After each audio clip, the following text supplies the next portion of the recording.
Go. Waiting for a start to fall, singing along at the top of my voice to that. Love it.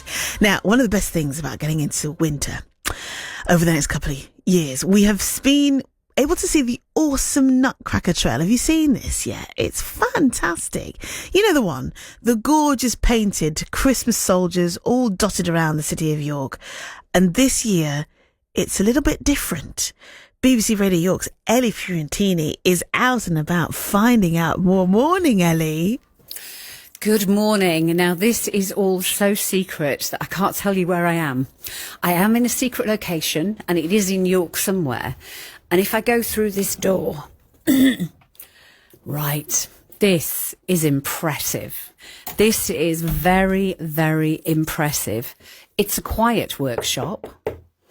And, as you quite rightly say, the Nutcrackers. I want to call them marionettes, and I'm not quite sure why, but anyway. But the Nutcrackers, as you quite rightly say, Jonita, an absolutely fantastic trail in the city of York, and this year's is not going to disappoint. I can't tell you an awful lot about it because we don't want to spoil the surprise, but the man behind them all is Mark Godfrey Murphy. Good morning, Mark. Good morning. You've done a lot of the hard work already. We were trying to work out how we can make lots of noise, but there's not a lot of noise with painting these, is there? No, not really. Correct. It's just like the swirl of the water, the clanking of the paintbrushes. But yeah, everything is hand painted. Very exciting. What strikes me is if I stand next to it, they're quite, you know, I don't feel challenged in size. They're quite small, aren't they? They're just under 6 foot. They're 6 foot. Are they? Almost humanoid size. But yeah, they're very big statues that to move around and to get painted. They're the biggest project in terms of size and stature that I've ever worked on before. And how nerve-wracking is that? It comes with an element of pressure. So I'm working with YorkBID to create this trail for the people of York and for our visitors that come to see the Nutcracker Trail this year. And the sense of pressure, it's there, but moreover, it's a sense of excitement that people are going to be seeing this. We've been working on this project for a really long time. We started back in May, coming up with ideas, excited to pitch for the project. And yeah, so developing ideas, and we're working very closely with the Communities Team at York Council, because the theme of the Nutcrackers is Nutcrackers around the world.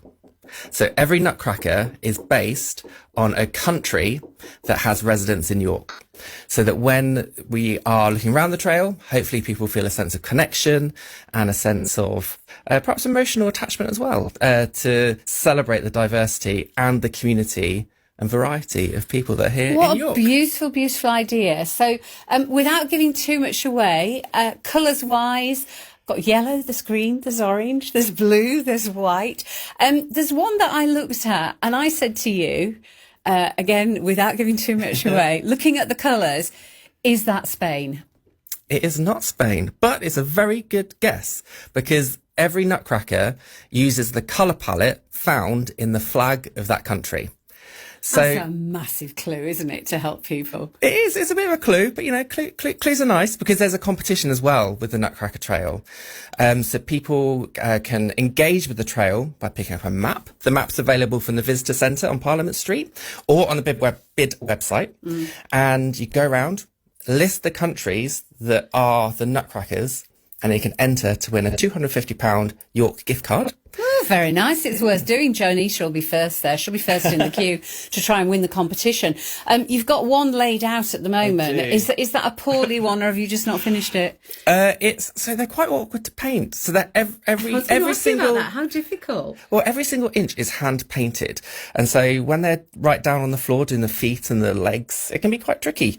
And so I have like a bench. It does look a little bit like they're on a hospital bed, so I can access them better to get all the colour covered onto them. And they stand on a circle, and they've got little skinny legs with boots, and then they have like a tunic thing, and then they're looking very military, and then they have a beautiful big hat. They do. The hats have been very useful to create a nice canvas to really celebrate aspects of the country. So some of the nutcrackers have icons relating to the national flower, as well as the national animal representative for that country, as well as symbols that you might find, such as geographical landmarks and other points of interest on the country. This is very different from what you've sort of made your name doing, which was children's television, really. Yeah, that's just tell me about that, because I know Joe and Issa and the team have spoken to you before. Yeah, absolutely. So I used to be an animator for CBeebies. I worked on TV shows such as Number Blocks and Tree Fu Tom. But I think there's a playful element in these nutcrackers that is bringing me back to the days of CBeebies, with the bright colours, the primary colours, and just the fun kind of cartoon nature of the way the nutcracker is designed, with their cute faces. And yeah, it's almost like they could be in a cartoon on CBeebies themselves. The other thing that is really, really special about these is that for the first time, they're meant to be all-inclusive. The theme is very much all-inclusive, but there is another special bit that you're doing as well. Yeah, there is. So when we were in our early stage meetings, we were planning how we're going to create the nutcrackers, but also make them accessible. And one of the things that I began to think about was people with visual impairments, because as an artist myself, I have a visual impairment. I can only see out of one eye. And so I thought, well, what about people that can't see at all? So, I've been working with the RNIB, the Royal National Institute of the Blind, with their transcription team, and they have sent me Braille of every country involved, and there will be Braille featured on the collar of every nutcracker. So while someone with a visual impairment can come along and feel the nutcracker, understand the topology and what's going on with the design, they can get involved with what the country is as well, by reading the Braille, if they are able to read Braille. What staggers me is you have problems with your own eyesight, yet you can create something very, very special like this. And art and design has been a really important part of your life. Yeah, absolutely. And it's never held me back. I've got good vision in the one eye, but I only wear one contact lens. So if anything was to happen to this eye, that would be quite problematic. But it hasn't held me back. It hasn't stopped me. And I just love creating art. What I want to know is, these are going to be dotted all around York. There's 10 of them, and they're really going to brighten up York streets, which is lovely. They coincide, I think, with the Christmas market, which I think starts about the 14th of November, and they run right through to the beginning of January. Will you be tempted to go up when people are looking at them, to just tap them on the shoulder and go, or will you be standing there listening to what they've got to say about them? I think I'll be standing and trying to understand the expression on their face. If it's an expression of joy, I will happily say, hey, I had a part in this. But if there's a expression of confusion, I might try and help out. Oh, look, doesn't that look like that's from that country? But yeah, there is a sense of nerves building up. I just hope I do everyone proud, that people, if they're from the country that they're looking at on the Nutcracker, that they have a sense of pride with it, an enjoyment to look at it, and they don't feel a sense of, what is this? How long to paint, or just one Nutcracker? So to paint, it's really hard to calculate. I've been asked that before. So the way that I worked on the Nutcrackers is I had a base coat of colour put on all of them, and then I was going around with detail, and I kind of jump from one to the other. So I'm working on multiple Nutcrackers all at the same time. But I started painting the actual design onto them in September, and they're very nearly finished now. I'm just doing some final touches at the moment. Yeah, very nearly. Okay, YorkBID. So they are ready. They're nearly on their way.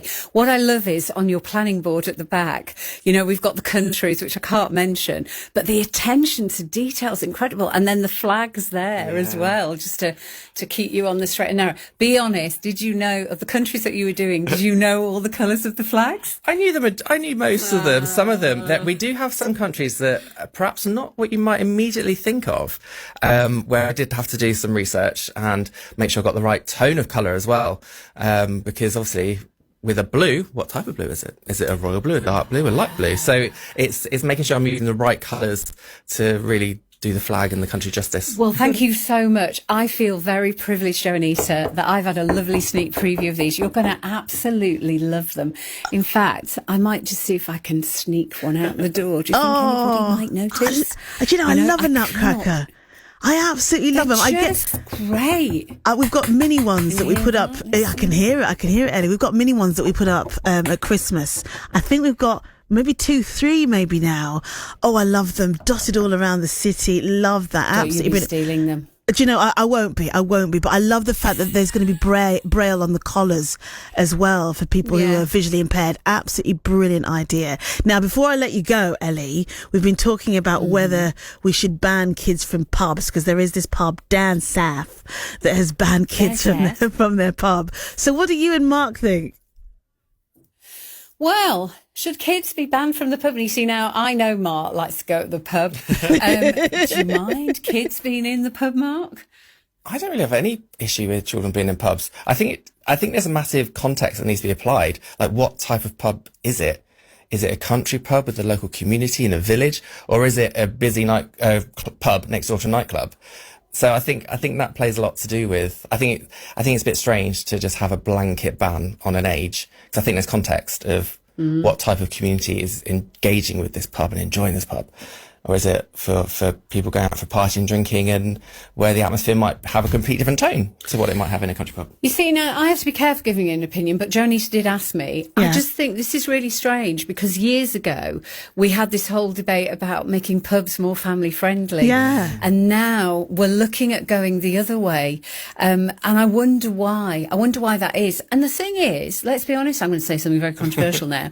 If there are children in the pub with their family, most of them are on electronic gadgets, aren't they? They're on their tablets. Not my kids. Not my kids. No, we have a nice chat. I know that. I know. Yeah. I see your hand reaching out going, put that away. You're not having that. Yes, exactly. Get off it, child. Exactly. Yeah.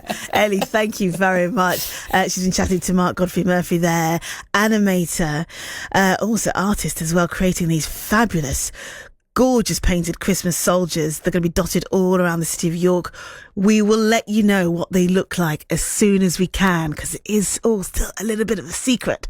So you've had a little sneak preview.